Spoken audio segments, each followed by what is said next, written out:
Well, let me ask you guys this: why do you want to be number one? Why not? Why wouldn't you want to face Clemson as in the first playoff game, then LSU in the championship game? Like you said, this is a team of destiny. This is our year. This is our best chance to get Clemson and LSU in the same year.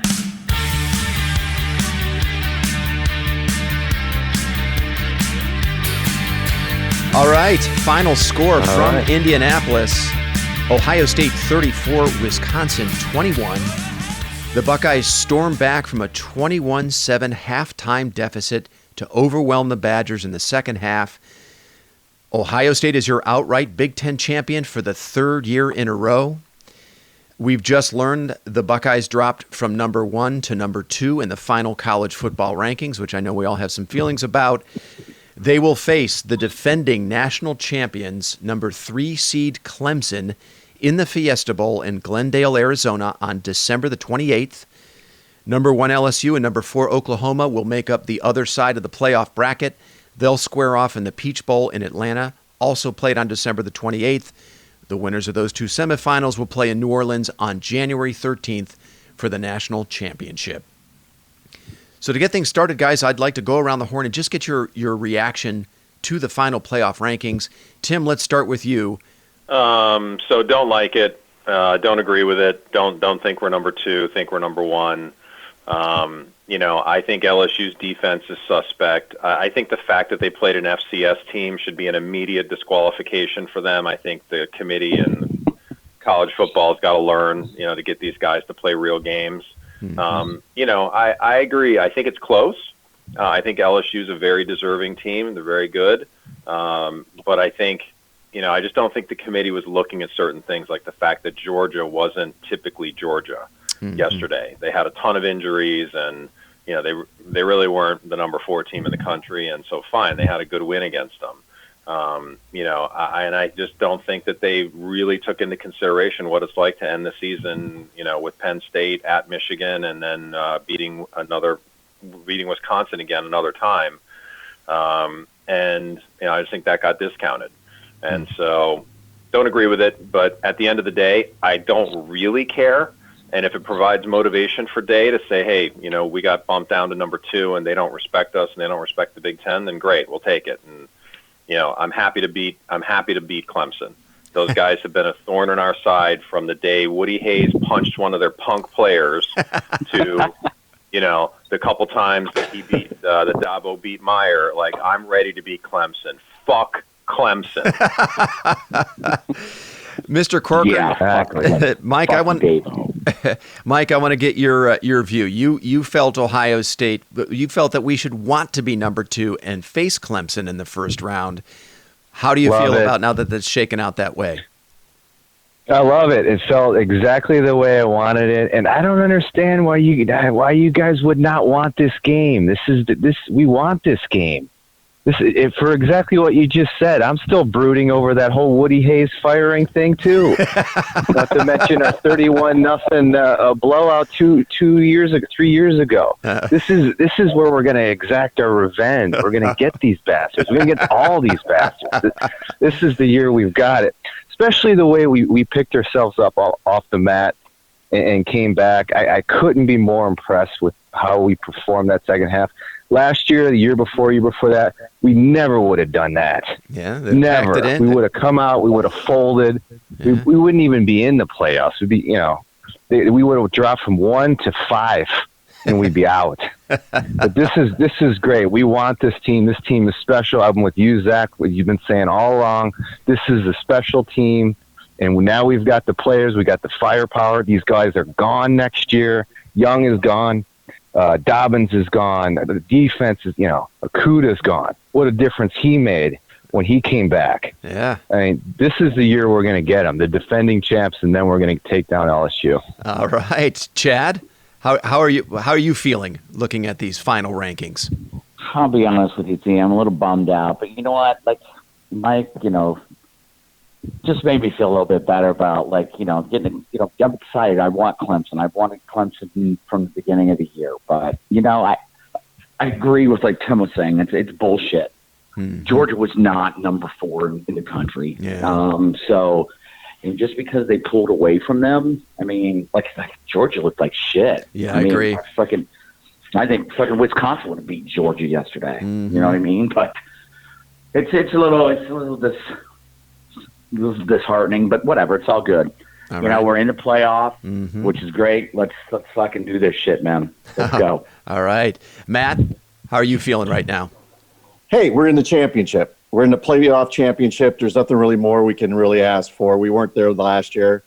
And what heartens me, or what gets me really excited about this team, is none of the other teams went through a 3-game stretch or 3-game gauntlet that we did, much less a 2-game gauntlet. Right. So I feel that, we were behind yesterday, behind 2 touchdowns, and came back. So none of the other teams have that feeling of, especially LSU, of being behind by that significant amount, getting hit in the mouth a couple times really, really hard, and then bouncing back from that, regrouping, coming up with some interesting plays like that. God, that punt call was phenomenal. Yeah, brass balls on. Brass balls on day. But it also gave you Tim told me, Tim made the point over text, is like the amount of confidence he has in his players to call that. So I'm really excited about all this. There's nothing about Clemson to me comes in. Yeah, they look great, but they've been playing a bunch of Bush League teams.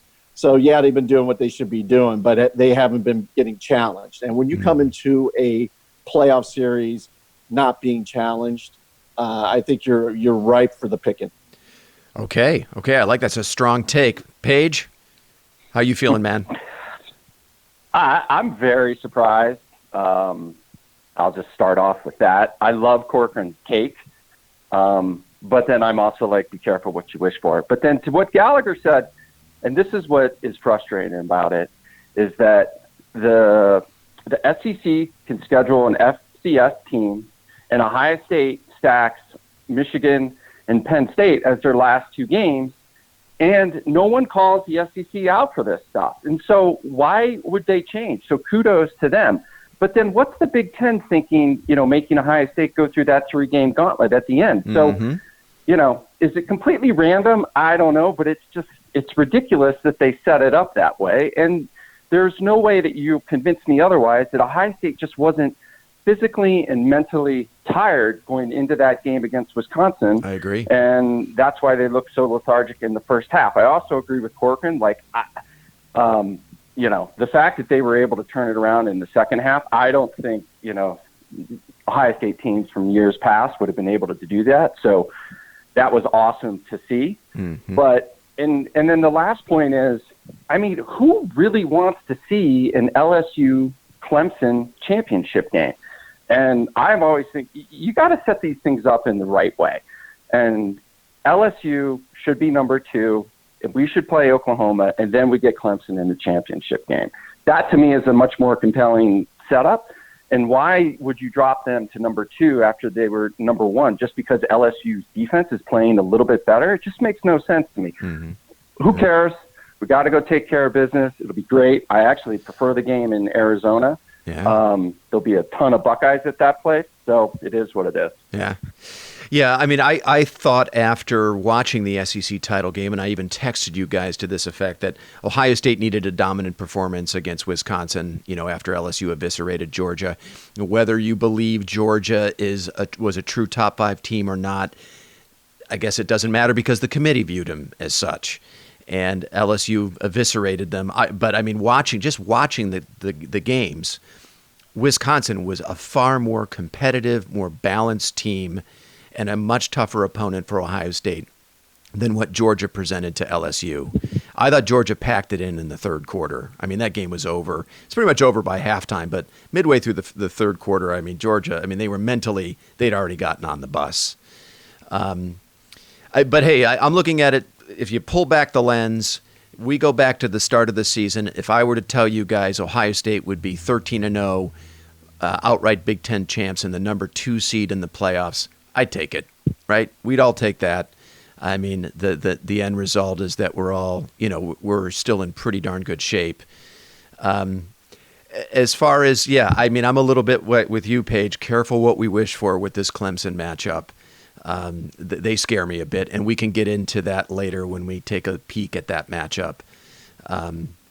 But I'm slightly disappointed they didn't get the 1 seed, but I actually do like the idea of Ohio State being an underdog in this game, and I think they're going to be a Vegas underdog in this game.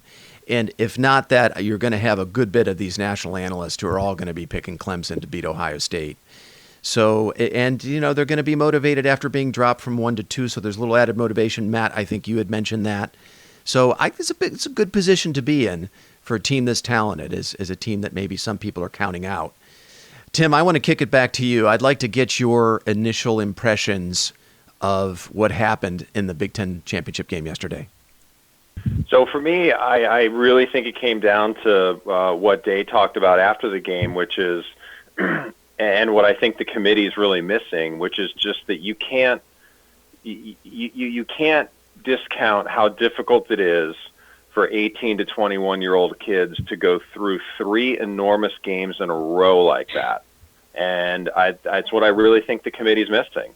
And to me, I think the first half was that's what it was about. Ohio State seemed flat, tired, not super motivated. Meanwhile, on the other side of the ball, you had a Wisconsin team that was just playing the lights out of the place. Mm-hmm. And, that kind of showed in the score. I think mostly indicative, which was the very end of the half, when all they had to do was stop Jonathan Taylor, and for even if they let him get 4 or 5 yards, mm-hmm. Wisconsin probably takes a knee and goes in. Instead, he gets 45 yards, mm-hmm. and they end up going down and scoring. And to me, that's just, they weren't focused. They're tired. It's been mentally draining, and they needed a punch in the mouth to kind of get them to where they eventually got to. And so I think that was a big influence. I thought the fake punt was one of the greatest calls ever. Not because, look, what ended up happening was that they went down the field and then Fields fumbled and close to the end zone. So they got nothing out of it except the coach saying, "I've got so much confidence in you guys, I'm calling this play," and they executed the play. Yeah. And that had to feed into the whole psyche of everybody as they were going through the game. Yeah.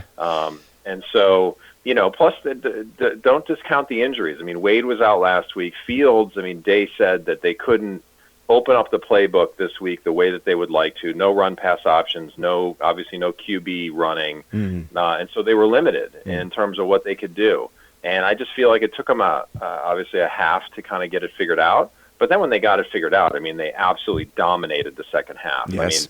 Forget the last 2 possessions, which were more or less garbage time for Wisconsin. Prior to those 2 possessions where they got 100 yards, they had 40 yards and no points in the second half. That is total domination and not something that we saw out of LSU yesterday at all. Yeah, that's a good point. Yeah, in the third quarter, Ohio State outgained Wisconsin 144-23.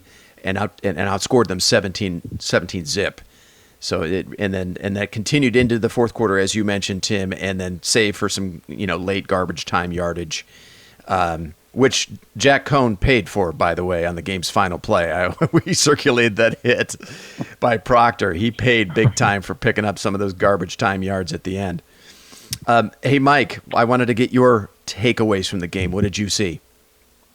So I agreed with the fake punt call that had a big impact on our psyche when we needed it. I love that call. Also, the Jonathan Taylor thing at 45 yards, that was a killer. That was deeply upsetting. I can't believe that happened. I did not feel good. I'm not feel as good as I'm feeling now at halftime yesterday as far as how good we were. However, I disagree on the fact that, this gauntlet we've run, Penn State, Michigan, and Wisconsin had an adverse effect on our first half. I think it has more to do with the fact, Zach, you said it last week. This is the first time we played the same team twice in a season in 40 years. That had everything to do with it. We crushed these guys 3 weeks ago. They came out. It's just very difficult. It's hard to prepare for a team you crushed. Yeah. And that is why we didn't come out in the first half. But we came back in the second half like we always do, and we were a completely different team. Chase Young decided to start playing. I don't know what they did. I really don't know. I did not expect that. But this is the markings of a championship team to do something like that. 27-0 in the second half. Mm-hmm. We crushed. I did not think the injuries to anybody. I mean, I'm glad Okuda came back. That's definitely somebody we needed. Oh, yeah. Without him, I don't know. But Fields was good in the second half. I don't think the injury slowed him down. Wade was good. They were all good. Dobbins was awesome. And so I think it helps us, if anything, playing these tough games to line up every week against somebody. These tough guys. So I'm feeling real good about this team in that game yesterday. That was the best game we played all year. Wow. Okay. Yeah, I think there is something to be said about being battle tested. You know, you've got some scars on you. And that steels you for, kind of sharpens iron sharpens iron, as they like to say, for the playoffs. Chad, what were your takeaways from the game yesterday? Oh. Well, it's funny because I wasn't worried about the game at all. I mean, we go down 14-0. We're trailing halftime at 21-7. I knew we were going to get the ball to the second half, and I was telling the guys I was watching the game with, I was like, I'm not worried about this at all. But, it was a little disappointing to see us start out that way because I just wanted to kick their ass. I mean, I'm obviously glad to take the win. I mean, however you get it, it doesn't matter. But we just got a little sluggish. Our offensive line and defensive, both lines on both sides of the ball were just not that great in the first, half. Yeah. At all. And it was like a complete turnaround, in the second half. But that, I mean, come on. I know Tim mentioned it, but that fake punt, man, that is just beautiful. Yeah. I mean, that's ballsy, man. I mean, you got you don't convert that, man. They're on the 6 or 7 yard line. 26-yard line. We attempted that fake from the Ohio State's own 26-yard line, down 14-0. That's crazy. Yeah, that's just fucking awesome, man. But I loved the adversity we came through, and we ended up, kicking their ass in the second half. And like I said, I'm excited. I think that these last 3 games are just going to make us stronger when we need it to be, like December 28th and January 13th. So, all right, Sloaner, give us your takeaways. About that punt, do you remember what happened the first series? We had a 4th down. It was like a 4th and 6, and we didn't make it. So to give extra weight to that punt play is that was something on the heels of a 4th down that didn't happen. Yeah. And to have that kind of extra strength. And you know what? There's part of me that feels like he did that to kind of give those guys look, guys, wake up. Yeah. You gotta play it a little bit more intensely. We need to be back in the attacking. I thought overall Fields played a very flat game. He wasn't setting his feet. He was overthrowing what was pretty fundamentally fair. He was looking like Fromm from Georgia, quite frankly. He was overpassing, not hitting simple targets, either throwing it too much behind or too much over. And I think Urban during the halftime show said something about the bracing is hurting, is not making it easy for him to plant, which seemed apparent. So to me, it was a tale of what you don't want to see, or you're hoping not to see in the first half, and the second half was everything you want to see from this team.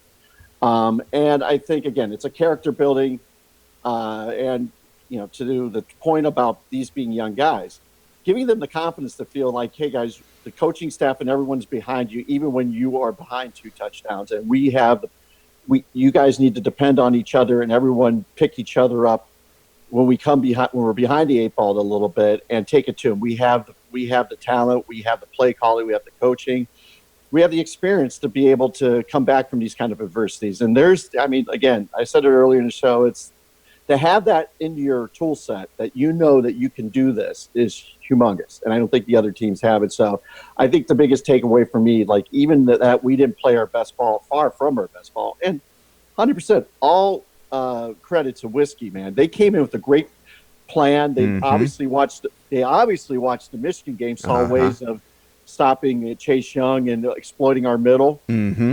Those quick slants and everything. We're going for big gainers. And they came at us with a well-executed, smart, plan, and I think everyone from Taylor to Cohn to the receivers all played exceptionally well, and their defense played well. Yeah. Their O-line played well. Their DL played well. I thought they played a well overall game. They have nothing to hang their hats about. We just kicked it in from third gear to fifth, and it was all over in the second half. Paige, give us your takeaways. Yeah, I think Sloaner's building off what Sloaner said. It was curious to me that Wisconsin actually won the coin toss and wanted the ball, and I from the moment, like, wow, okay. And they did. They had a hell of a game plan, and they just came out throwing haymakers. And, they caught Ohio State definitely flat, and it was just an energy thing. I think we all had a lackadaisical attitude towards it. So you figure the players also would have a lackadaisical attitude towards it. And then, talking about the punt play, I wonder if Ryan Day, just really practiced that, thinking in the back of his mind, like, there's a pretty good chance we might be a little bit flat coming after, the last two games and playing a team twice in the same year, and I might need something to spark them. And sure enough, it presented itself and they executed it. That was amazing. To me, the player of the game, though, is Okudah, right? Cephas was killing us in the first half. And then Okudah comes back in the second half, and guess what? That just gets shut down. Now, it doesn't really probably show up in the stat sheet other than that guy doesn't make much of an impact in the second half. But clearly, Okudah just comes in and he's locked down. And then our receivers just across the board were making just ridiculous catches. Amen. Right? Oh. Ruckert's one-handed catch. Mack had a ridiculous one-handed catch. KJ Hill was rock solid. And part of that is, the ball was kind of floating on fields a little bit. And so to a large extent, our receivers were kind of bailing him out with just some sick catches. Mm-hmm. So, I was surprised. But when you think about it, we all kind of thought, man, this might happen, right? It's a tough gauntlet. But we just have too much talent. And essentially that's what you saw in the second half. And the last thing I'll say is, I'm continually amazed at the second half adjustments that these guys make. I mean, how you go from watching that offensive performance by Wisconsin in the first half to absolutely shutting them down in the second half is ridiculous. So hats off to Halfley and those guys. They're obviously phenomenal coaches, and they know how to make adjustments, and then the players go out and execute. So it was great to see. My takeaways, I don't really have much more to add than what's already been mentioned here, but I will emphasize, as many of you have, that Ohio State clearly came out flat, zero energy. I didn't like the body language. There was when Wisconsin scored that second touchdown, I saw some deer in the headlights looks from some of the defensive players. I think when you're fatigued, things like tackling and fundamentals slip. And we saw that in the first half where there was some sloppy, poor tackling. Jonathan Taylor had the two 45-yard runs, one for Wisconsin's first touchdown, and one as, quite frankly, they were trying to run out the clock, right? Wisconsin was clearly content to go in to the half, up 14-7. They call a run play for Jonathan Taylor that should have been the last play of the half. There was 41 seconds to go. That was probably going to be the last play of the half. And you've got Pete Warner missing a tackle in the hole. And Taylor gave him a pretty gnarly stiff arm. You had some other guys in the secondary taking bad angles, and all of a sudden Wisconsin's in business. That was the low point of the game, I think, for Ohio State. Paige, you already mentioned the second half adjustments. Ohio State overwhelmed Wisconsin in the third quarter, outscoring them 17-zip, outgaining them 144-23. I mean, less than 5 minutes into the second half, Ohio State had cut the deficit from 21-7 to 21-17. And at that point, I started feeling much better about our chances, and I thought we had the opportunity to actually win convincingly from that stage. I thought the difference in the game was the Ohio State passing game. Paige, you had already made reference to that. Fields did start off, he had a rough start. He was 7 of 14 passing in the first half. He finished the game 12 of 17 in the second half. Now, he was aided largely by some great catches from his receivers, Paige, as you've already mentioned. there were also some big-time plays by Ohio State in the passing game on 3rd and long on all 4 of their touchdown drives. In the first half, Ohio State found themselves 3rd and 9. Fields hits Chris Olave for 16 yards. That eventually led to Ohio State's first touchdown in the first half. Fast forward to the second half, Ohio State's first possession of the second half. They're 3rd and 7. I mean, Wisconsin has them exactly where they want them. Fields scrambles, buys extra time, and hits Chris Olave, who adjusts his route for 50 yards. That was a big-time play. That sets up Ohio State's second touchdown of the game. Later on in that quarter, they faced another 3rd and 7. Fields hits KJ Hill for 10 yards. And then later in the fourth quarter, Ohio State facing 3rd and 18. Fields to Ben Victor for 28 yards. That was a hell of a catch and run by Victor. Somewhat reminiscent of the catch and run he had against Penn State last year for the touchdown. So the receivers were excellent. And everybody, I think, who caught a pass had at least one play where they were in full extension, snaring the ball out of the air with both hands, maybe even had a guy draped on him. The receivers were excellent. I mean, big time play out of the Ohio State receivers. That was my big takeaway from the game and really was the difference in the game to me. Guys, any other takeaways we haven't mentioned here yet? Okay. How about concerns coming out of this game? Tim, any concerns going into the matchup with Clemson? Not really. I think my biggest concern has been this run of 3 games and then the injuries. But none of the injuries that the guys have seem to be something that's going to keep them out with 3 more weeks of rest. Fields' knee will get better. It might not be 100%, but I expect him to be a lot more mobile than he has been the last couple of weeks. Wade should be fine. Browning seems to be fine. Tyreek Smith is back. So to me, I think what I'm most concerned about is just us not having our players, and seems like we're going to have them. I think a break will renew focus. I think getting through these 3 games the way that they did will allow the guys to have some confidence, and Day will allow them rest, but he's also gonna focus them. And that's probably the one thing that's just the biggest unknown for Ohio State, right? Is Ryan Day hasn't been here before. But he hadn't been to a Michigan game before, and he hadn't been to a Big Ten championship game before, and he's proven so far that he can push the right buttons. So I'm not particularly concerned that Day hasn't been there. I think where coaching's going in college football is guys like Lincoln Riley and Ryan Day and Dabo Sweeney and guys like that are stepping up and being successful. And you don't need to be Bear Bryant or Nick Saban or Urban Meyer, right? Everyone's got to break through at once. So I don't see a lot of weaknesses on this team. I really don't, and I don't have a lot of concerns. I think it's going to be a really good game versus Clemson. Okay. Chad, do you have any concerns? I don't. No? We got 3 weeks to prepare, man. I mean, the only thing I'm really concerned about is honestly, we've got 3 weeks to prepare. I know that sounds stupid, but I think we're fine, man. Okay. They're going to work on the offensive and defensive line, both sides of the ball, for the next 3 weeks, and Fields will get healthier. I think we're good, man. I'm excited. Mike, have you seen anything the last 2 weeks, maybe against Wisconsin or Michigan, that would be a concern for you going into this matchup with Clemson? Not injuries and not the gauntlet. The same concerns we've talked about this season, which is we're a little weak over the middle, and Fields I'm a solid quarterback. Love him. He's going to get better. He's going to be better next year. He has ball sail on him, but he has ball sail on him just about every game. It takes him a while to get warmed up.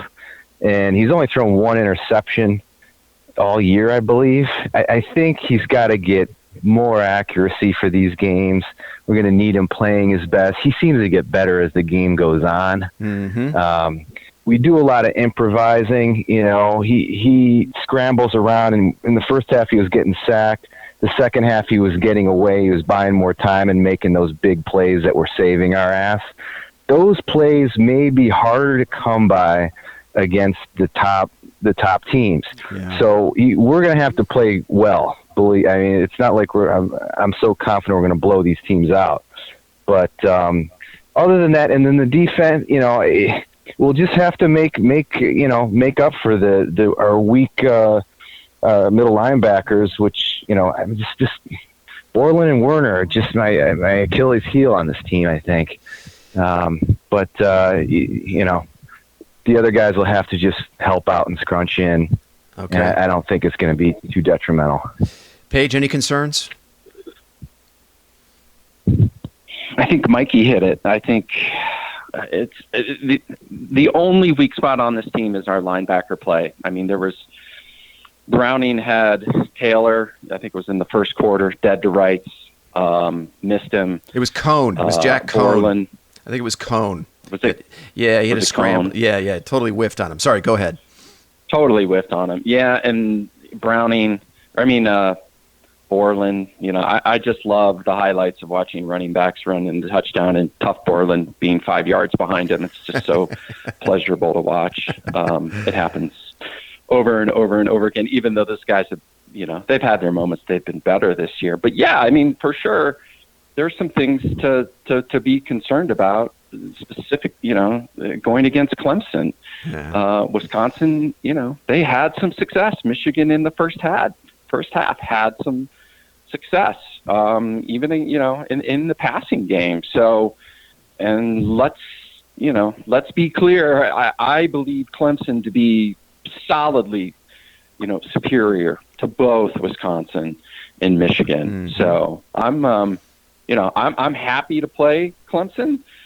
But I'm also, it's going to take Ohio State's best game to win that game. Yeah. There's no doubt about it. I would agree with that. Matt, do you have any concerns heading into Clemson? The thing that I'm most concerned with, what Mike mentioned, of course, I agree with, is the DL line. They, with Michigan and the Whiskey, they were focusing on Chase, and no one else on that line really stood up until latter, in the second half. Mm-hmm. I think that the other guys on that line need to kind of assert themselves a little bit more, be a little bit more aggressive, so they are made to pay for doubling up or focusing on Chase Young, and thus making it a little easier for him to get to the quarterback. I think having a little bit more quarterback pressure is going to be key going forward, getting Lawrence on his ass, putting him there a couple times early to make him feel like this is not going to be an easy day for him is going to, I think, one of the more crucial points that we have to establish early, along with, the linebacker play. But I think, from a lot of those earlier games and a lot of the first Whiskey game to the Penn State game, getting Chase in there and getting the DL in there to put pressure on the quarterback is going to be key. And the playoffs, that's going to be even more so something that's going to help our defense. And you're watching that Georgia game and Burrow's got 30 seconds to throw the ball. Jeez. Yeah. So that's something that we need to take that and really focus on finding ways, or having those guys really, I think they have Harrison, those guys have the capabilities to do it. But it needs to be done earlier rather than later. Mm-hmm. So I am a little concerned that far lesser QBs than Trevor Lawrence, Shea Patterson, Jack Cone had so much success throwing the ball against Ohio State. Now, granted, they were really only able to do it for a half, but I think there is reason to wonder how that Ohio State pass defense is going to hold up against a quarterback like Trevor Lawrence, or should they get their Joe Burrow. They have 3 weeks to figure it out, and I think it starts with the pass rush, right? I think we've looked the last couple of weeks. Ohio State finished with 2 sacks last night. I believe they had 2 against Michigan. Chase Young did not register a sack in either game. You could see clearly last night. There were some clips circulating on Twitter of screenshots of triple teams that Chase Young was getting from the Wisconsin offensive line. They're sure to see more of that from Clemson. And, you got a quarterback in Trevor Lawrence who doesn't need nearly the amount of time that a quarterback like Patterson or Cohn would need to hurt you. He doesn't need a giant window to fit balls in. He can fit him into tight windows. He's a big-time quarterback, could very well be the number 1 overall pick in the 2020 draft. So that is a big giant for the Ohio State defense to slay. We'll see how they do. They got 3 weeks to prepare. But that is a concern for me because we've seen it now a couple weeks in a row. Lesser quarterbacks having success in the passing game against the Ohio State defense. And I wonder what adjustments Ohio State can make to get Chase Young more favorable matchups in pass rush situations. I also want to see the other defensive linemen not take a whole half to start winning their one-on-one matchup or their one-on-one battles, right? I mean, I'm sorry. Look, Chase Young is going to get double and triple team. That's just, that's life in the big city now going forward, which puts the onus on the rest of the guys on that defensive line to go win their one-on-one matchups. They need to start doing that earlier in the game. I think Ohio State can ill afford a start like they had against Michigan defensively, or a start like they had against Wisconsin. I mean, against an opponent like Clemson, man, all it could take is one quarter, and you find yourself down 14-0, 21-0. They can't find themselves in that position because now you're facing a defense with like talent that can make a lead like that hold up. So I don't want to be alarmist either, but these are just kind of thinking out loud here, things Ohio State's going to have to get fixed. The other thing that we've been talking about, Justin Field takes a lot of sacks.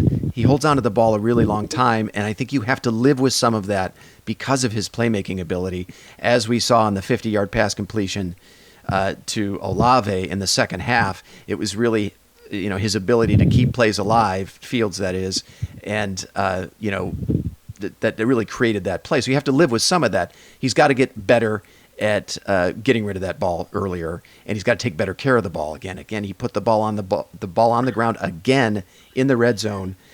So those are just concerns. I'm not saying Ohio State can't fix that. I'm not saying that that's what's going to get them beat. Those are some concerns for me heading into the matchup with Clemson. Anybody else have anything else they want to mention? Say one other thing sure, that I go forgot ahead. to say about. I noticed a lot of missed tackles last night. Yeah, you're right. I mean, did anyone else notice that? I did. mean, hold on, come on, man. Mm-hmm. Yeah, well, they were much better in the second half, but I think that I just chalk up to, Paige, you mentioned this, a sluggish start. They're not coming out with energy. Maybe they were physically and emotionally. There was a physical and emotional tax, I think, playing Penn State and Michigan back to back. I truly believe that. And I think that explains at least some of what we saw in missed tackles in the first half. Guys, any other concerns, observations from last night you want to share? All right, well, let's just take a quick peek ahead to Clemson. And I just want to get your thoughts. We haven't had much time to digest the matchup as we just found out about it, so we don't have to go too in-depth, but I just want to get how everyone's feeling about the matchup now. Just a quick stat here. Ohio State is 0-3 all-time against Clemson. All three of those matchups were in bowl games. The 1978 Gator Bowl, Ohio State lost 17-15. We all, as Ohio State fans, remember that was the Woody Hayes' last game.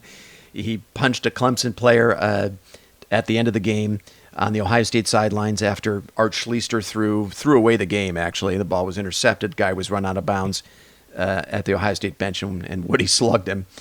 Ohio State lost in the 2013 Orange Bowl to Clemson 40-35. That was Braxton Miller's last game as a quarterback. He actually injured his shoulder in that game, and we never saw him again at the quarterback position in Ohio State after that. And then we all painfully remember, Mike, you mentioned it earlier, the 2016 playoff loss at the hands of Clemson, 31-0. That was in the Fiesta Bowl. So it's time. Hey, we're due, man. Let's go get a win. Tim, how are you feeling about this matchup going in? Well, I mean, I think you can certainly say that 2 out of those 3 losses are 2 of the worst losses in Ohio State history. One cost us Woody, and the other one was probably the largest embarrassment of a game I've ever seen. Mm-hmm. And so, hopefully that's another motivating factor.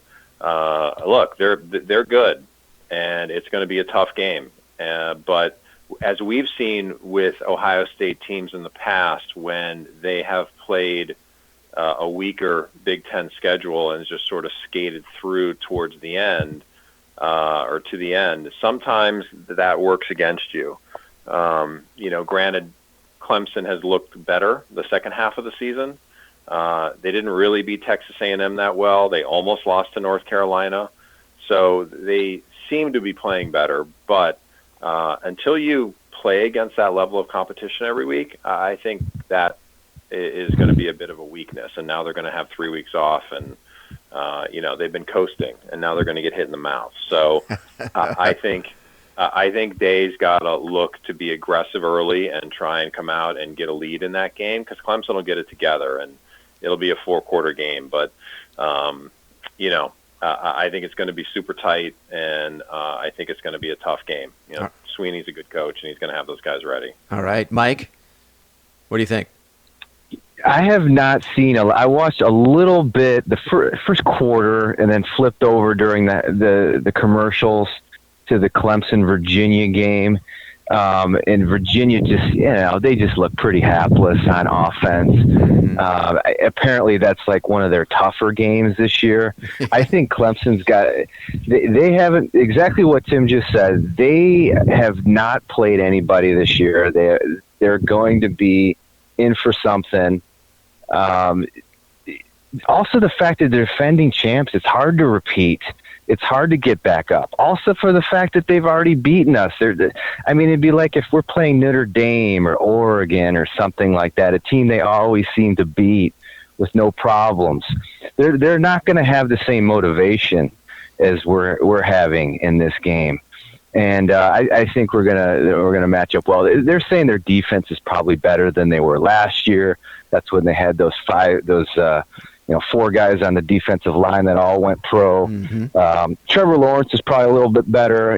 He's got a little more mature, but they had a magical run last year. I do not think Dabo is going to have the same type of motivation. They've been there a couple times, 3-4 times in the last 4 years. They have a big motivation problem coming into this game. Okay. I think the line was, I think it was even now. It started at OSU -1 and Clemson minus, then it moved to Clemson's favor, and now, since we've been talking, it's right around even. Okay. That's what I heard. All right. Chad? So, anyway. Okay. Chad, how are you feeling going into this matchup? What do you think? Well, I think you guys all know my fucking hatred for Dabo. Dabo. So I'm excited. It's going to be a challenge. I think it's going to be more of a game than LSU or Oklahoma would be, obviously, because the defensive side of the ball. Mm-hmm. I mean, it's going to be a test for our DBs, but you know what? Those guys, most of them, if not all of them, are going to be playing the NFL. So let's go. Right. I just need the offensive line to block, break the holes, give Justin some time to throw the ball.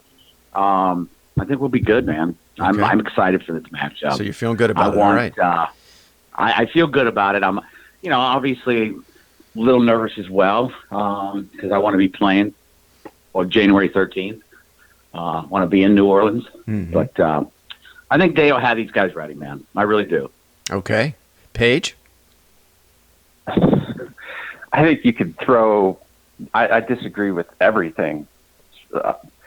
All the cliches, like they haven't played anybody, battle tested, but that's all fine and good. Clemson's freaking talented, man. I mean, that offense is ridiculous, and I don't know if anyone's paying attention, but they've scored like 50 or 60 points in 5 of their last 6 games. Yeah, Paige. Before I don't care if the competition's not. Yeah, I was just going to say, before you go on, let me back you up here with some numbers. They had the close call at UNC, 21-20. They squeaked that one out. Here are the score results since then. 45-14, 45-10, 59-7, 59-14, 55-10, 52-3, 38-7, 62-17. Sorry, go ahead. But who are their opponents? Yeah, how many FCS teams are in there? We had a score of 73-7. Yeah. We're not playing Rutgers every week. That's still pretty impressive. Paige, go ahead. Wake Forest. Yeah, no, I agree. They haven't played, but I I don't know that I think just because, we went through a pretty rough 3-game stretch, that just is clearly an advantage for Ohio State, whereas Clemson, I could make the argument that Clemson's going to be rested, and because they didn't, have to play tough games. They weren't battle tested, so they're not banged up. So it's a clear advantage for Clemson to have played that crappy schedule. It's going to be, I think it's a coin flip who wins that game. We clearly have the talent to play with them. There's no way it's a 31-0 game like 2 years ago, but I don't think there's any way we just walk in and roll those guys either. I think it's a fourth quarter game. Mm-hmm. Maybe that helps us because, we've been in some, tougher battles than they have, but I wouldn't hang my hat solely on that fact. I think it's going to come right down to the end one way or the other. If I'm Ryan Day, it would behoove me to present Clemson to my team as a program that's been to 4 straight national title games and won 2 of the last 3. I would not present them to my team as a program that's played nobody this year and isn't battle tested. And that's why I am inclined to give Clemson the benefit of the doubt with respect to their schedule, right? Clearly they haven't been tested, but as a program, they've been to the last 4 national championship games and have beaten some great Alabama teams to win the national championship. They dismantled Alabama last year. That's a team that's coming into this game with a lot of playoff and championship experience. They have a huge advantage in that department, having been there as a program the last 3 years. Ohio State is only now just getting back there from 2016. You've got some key contributors of this Ohio State team that have never played in a game like this. So advantage Clemson. I'm with you, Paige. I think this is a big dragon to slay. And I've been saying it for the last couple of weeks. Let's be careful what we wish for. Okay, well, we got it. But on by the same token, back in 2002 when we had to face that Miami Hurricane team that looked unbeatable, we said to ourselves, hey, if you want to be the best, you got to beat the best. And here's an opportunity to show what your program is made of. You're getting the defending national champions, in this semifinal. So, hey, let the chips fall where they may. May the best team win. And certainly I think we're equipped to deal with this team. We're equipped to compete with this team. Sorry, go ahead, Matt. The thing that is, you want motivation. They are the defending champs. They haven't lost a game, and they're number 3. Mm-hmm. So you want their motivation. They're, if I don't even want to say his name, DS, he could tell his team, he's like, you guys are the defending champs, and look how much they think about you. You guys are number 3. Yeah. So that's enough. If those guys are proud champions, which they could be, that's enough motivation that you need right there. What I like about everything about this is Ryan Day has an opportunity to assert his legend about who he is as a coach right now. Because the expectations through this outseason is Ohio State has enough talent to beat the rest of these teams. So right now is his chance to say, I know how to harness talent. I know how to get the best out of talent, and I can do it not only by how well I can draw up a play, but how well I can adjust to other teams and how well I can bring the best out of my players with some creative play calling and taking some chances because I trust these guys.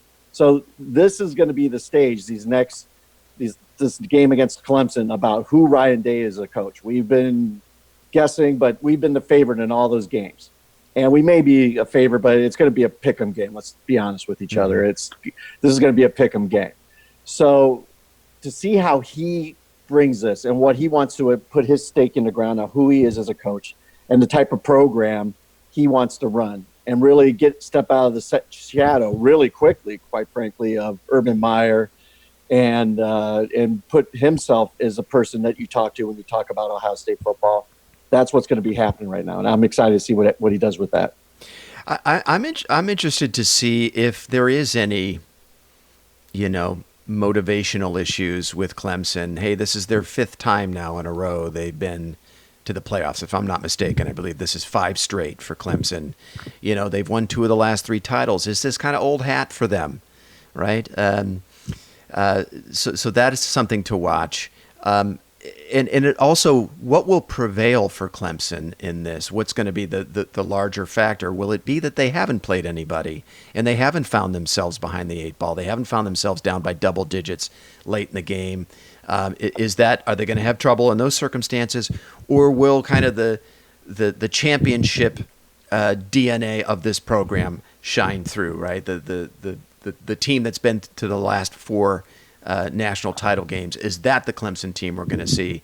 So it'll be very interesting, and I do think Ohio State, they earned something last night with that win. While they ended up losing the number 1 seed, I do think they grew from the way they had to come out in the second half and dig deep to win that game. And I think they gained a little something after the third quarter of the Penn State game as well that can serve them in the playoffs. I do believe in that sort of thing. I do believe in battle tested. I do believe in scars, and how they can benefit you when the competition really stiffens. So I'm excited. I mean, hey, this is, if I had told you guys before the season started, we would be 13-0, something Urban Meyer never did at Ohio State, and the number 2 seed in the playoffs, I think we would all take that, right? We wouldn't have too many qualms with that situation. So, well, Salona brings up a good point. You could make the argument, right? I mean, Day's definitely going to play the disrespect, to we're the 2 seed, we dropped from the 1 seed. But maybe more importantly is he now sort of coaching with house money? Right. I mean, to me, the Michigan game will be the most pressure that he will have faced all year long. Going into that game, ranked number 1, right, and just following the footsteps I said it before of Tressel and Meyer, he just couldn't lose that game. So now he's here in the playoffs, and a lot of people, I myself included, didn't think that they would do it their first year. Here they are. So does he coach looser? Is the team looser? And I think a loose team is definitely an advantage going into games like this. Yeah, they were looser in the first half of the year for sure, right? I think as it came down to the wire with Penn State, Michigan, and now the Big Ten title game. To me, granted I'm 3,000 miles away watching on television, but to me, they didn't seem quite as loose as they were, through those first 8 games. Earlier in the season, they had to earn their stripes with the pollsters and with the playoff committee and with the talking heads. Not a lot of people were picking them, right? There was a good, month of the season or so where people still thought Michigan was going to come out of the East. So, yeah, I like Ohio State in an underdog role, and I think that's largely what they're going to be viewed as, is the underdog in this game. I don't know what the Vegas line will ultimately be by the time they kick this game off, but I think a lot of the talking heads are going to be picking Clemson in this game. So while I'm disappointed not to get the 1 seed and a more favorable matchup with Oklahoma, I do like them in an underdog role in this game. I think that will suit them well. Guys, any other observations, thoughts you'd like to share about the playoff matchup with Clemson? All right. Another great effort for Sunday. Thanks for making the time, guys. We will schedule some kind of a preview pod over the next 3 weeks. Thanks for making the time, and have a great Sunday, boys. Go Bucks.